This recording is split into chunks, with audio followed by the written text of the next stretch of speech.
বাংলাদেশে গত জুলাই মাসের পর থেকে যা ঘটনা ঘটছে তাতে কোনো সাধারণ মানুষের ভালোভাবে ওখানে বেঁচে থাকাটা কষ্টকর হয়ে যাচ্ছে।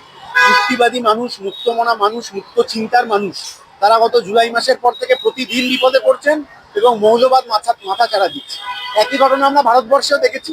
ফলে আমরা আজকে মিছিল করলাম এই কারণে যে মৌলবাদ মাথাচাড়া দিয়ে বাংলাদেশের যে সভ্যতা সংস্কৃতি সেটা ধ্বংস হয়ে যাবে। ফলে অবিলম্বে বাংলাদেশের এই ঘটনা সেটাকে প্রতিহত করে সেখানে মুক্ত চিন্তার মানুষ, যারা যুক্তিবাদী মানুষ, সাধারণ মানুষ, তারা যাতে ভালোভাবে বেঁচে থাকতে পারে তার ব্যবস্থা করা উচিত।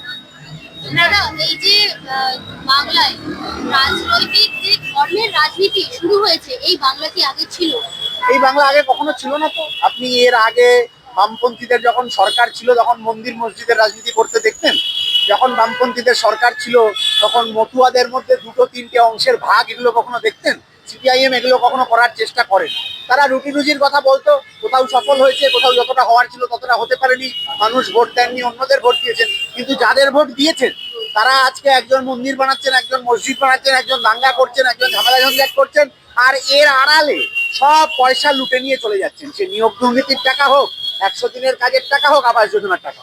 ফলে এই লুটের বিরুদ্ধে আমরা কথা বলতে চাইছি যে মানুষ মন্দিরে যান আর যে মানুষ মসজিদে যান, তাদের দুজনের পেটের যন্ত্রণা নিয়ে বামপন্থীরা, লাল ঝান্ডা, সিপিআইএম কথা বলে। বাংলার জনগণ কি এই রাজনীতি, এই যে জঘন্য একটা রাজনীতি চলছে, ধর্মের রাজনীতি, এর থেকে কি উদ্ধার হবে? আমরা চাই মানুষ উদ্ধার হন। সিপিআইএম এই কারণেই বাংলা বাঁচাও যাত্রা করেছিল যে এই মন্দির মসজিদের মধ্যে ফেলে, যে মন্দিরে যাবেন যেতে পারেন, যে মসজিদে যাবেন যেতে পারেন, কিন্তু মন্দিরে যাচ্ছেন যে মানুষ আর মসজিদে যাচ্ছেন যে মানুষ, আমরা অতীতে কখনো দেখিনি এক ধর্মের মানুষ আরেক ধর্মের মানুষের কলার চেপে ধরছে। এই রাজনীতি, এই মারামারির রাজনীতি, অন্য ধর্মের প্রতি বিদ্বেষের রাজনীতি এখন নিয়ে আসা হচ্ছে, এর বিরুদ্ধে লাল ঝান্ডা বাংলা বাঁচাও যাত্রা করেছে।